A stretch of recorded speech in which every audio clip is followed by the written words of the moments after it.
everyone. I'm Rose. I'm Adrian. Wonderful, wonderful, wonderful, friends. I'd like to bring your attention to the Gary altar on the floor at Soul Center. So, anybody who's joining us for the first time, the floor altar is the Gary altar because it was made by a Sangha member many years ago named Gary. And so we just have this beautiful Gary altar. And Lo, is there a way to zoom in to that? So we're going to zoom in because today, unlike most of the practices that I offer, I'd like you all, if you can and if you're able, to maintain a seated posture to the best of your ability. And I'd like you to, rather than close your eyes, keep your gaze upon the Gary altar and just allow your eyes to wander to the different items there that are there. I'd like you to mostly focus on the centered items. There are two vases. One is with maple leaves, the other is a crab apple, and then there's a branch in the middle that I'll be talking a little bit about. And the whole purpose of this practice is to look at this nature and this still life as a way of cultivating stillness within. As part of our practice today, I have a personal reflection that I'd like to bring forward as a way of capturing the importance of stillness as a practice. So, with that, I'd like to invite the chime to sing as a call to bring us into the practice, to fully arrive and allow our bodies to take in a deep breath as we allow the resonance of this chime to sing.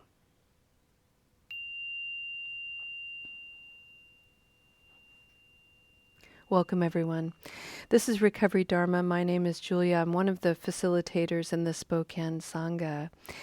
And as I said, I've been sick this week, and I wanted to share with you a personal reflection about that as it relates to stillness. I have a Kalyana Mitra who carefronted me yesterday and reminded me that for the past 6 weeks, I have been in and out of various kinds of stress-related illnesses. And it was a really fascinating thing for me to hear and for me to reflect on, because this Kalyana Mitra, one of the things that makes her a wise friend is her trust in me to be able to share something with me that might stir up my pride and thus make me defensive. And also because I trust in this person's perspective. I trust that they have my well-being in mind. And so as I was reflecting on the perspective that for several weeks I have had at least 3, if not more, physical illnesses due to the stressful conditions of my life, I sat there and I thought about it, and I could feel some pride rising. And I could feel in my body this posture of leaning forward, almost defensively, like I'm ready to fight, I'm ready to defend myself, I'm ready to protect the actions that have continued the stress and have neglected my physical well-being. But because this is a message coming from a Kalyana Mitra, a wise friend, I was able to lean back. I was able to surrender, open, soften. I was able to accept and receive her wisdom because I trust that what motivated her in telling me this and bringing this to my awareness was an incorruptible affection and affinity for my well-being. She loves me and cares for me. And she trusts that I have the capacity to hold my own, that even if I were to get defensive, that I would be able to sit with that, look at that, not project it back toward her, threatening, blaming. I could own my mind. It was beautiful. And so as I thought about it last night, I realized, it was so clear that I had been neglecting my contemplative practices. The conditions of my life for the last couple of months have been such that I've been very demanding. I've been writing a lot of content and I've been negotiating a lot of stressors. But I have not turned to my own contemplative practice. I live in a very contemplative environment, and I've been there for 25 years. Half of that time was as a contemplative practitioner, very private life. So I know how to do this, and for whatever reason, I had forgotten. And if not for my Kalyana Mitra, Lo,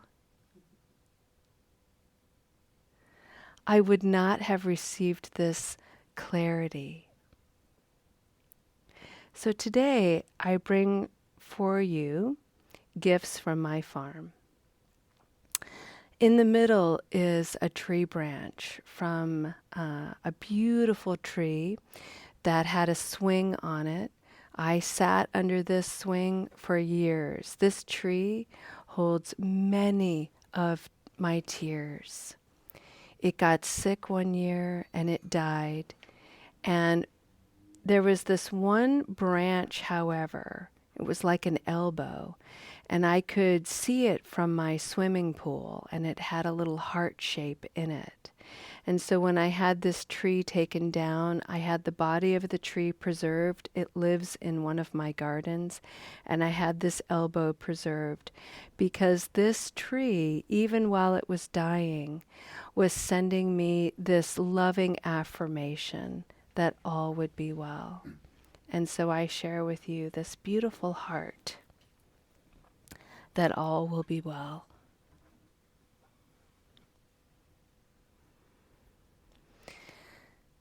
The vase with maple leaves is from a sugar maple on my farm. Sugar maples are not native to Spokane.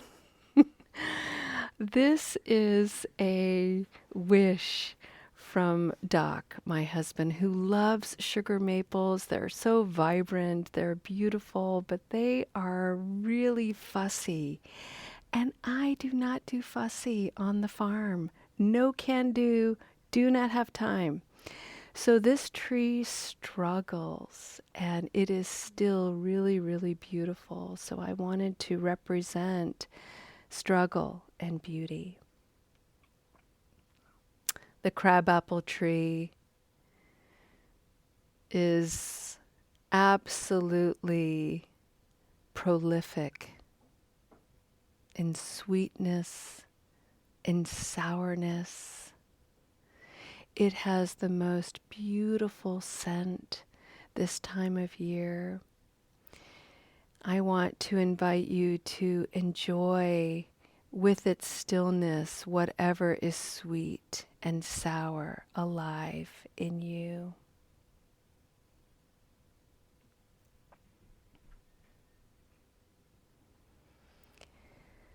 Contemplative practice requires stillness. So allow your gaze to find a quiet resting place Maybe your eyes want to close. Maybe your eyes want to stare. Whatever your eyes want to do, allow them full permission. Find some stillness in the body, in the mind.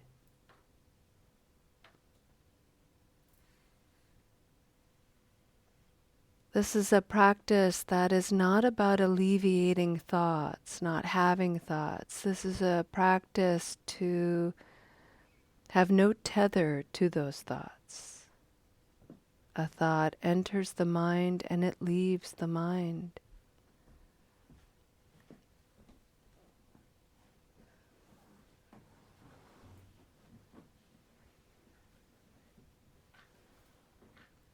The attention anchors in the breath and then it wanders. When our awareness catches wandering attention, we bring it back to the breath. If we have to do that 100 times, that's the practice for us today, and we invite that to be perfect.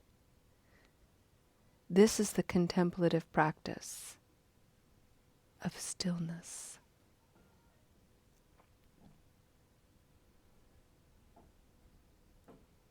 Enjoy your practice,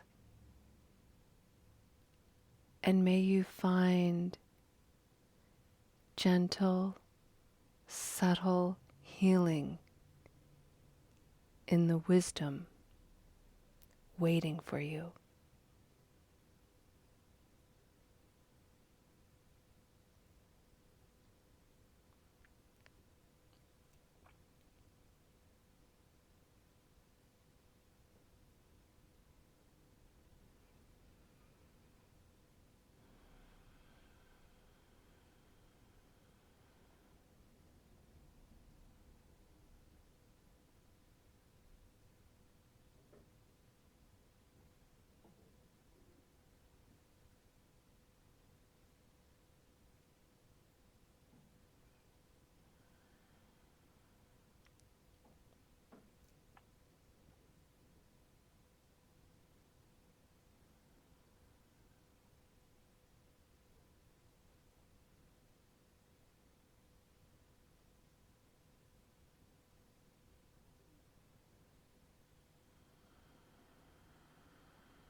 Friends,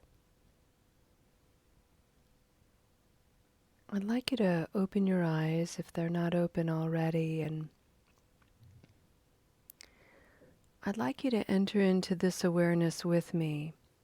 Where I'm sitting, if I didn't know this tree branch, I can't see the heart-shaped hole on the other side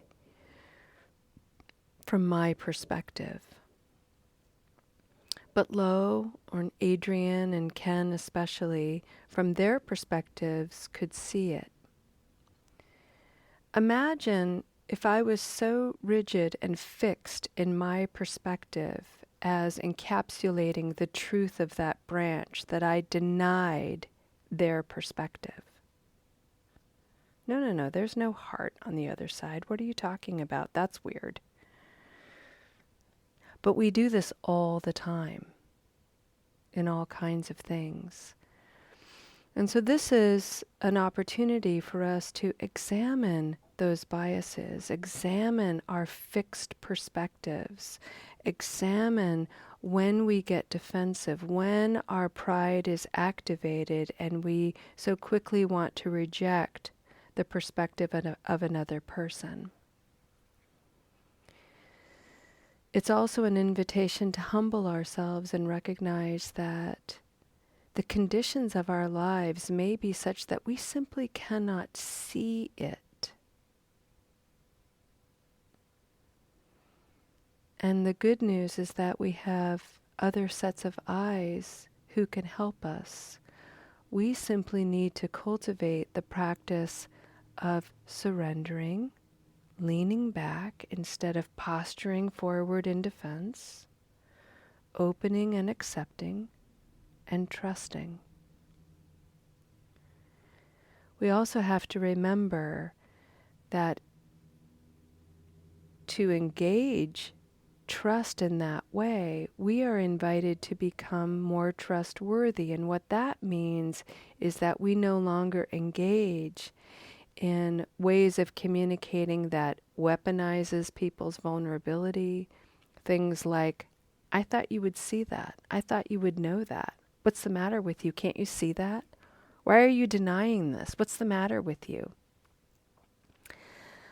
Those are conditions that make it very difficult to trust. So we have to become trustworthy people, and we have to cultivate the conditions for trusting and trustworthiness. And that is a practice. And it takes time. And it takes mistakes. And it takes forgiveness, leniency, compassion, care.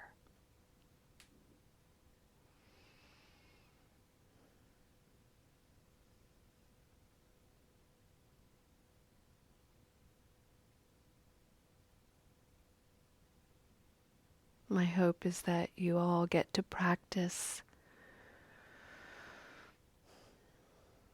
remembering the beauty of nature and the beauty of wise friends.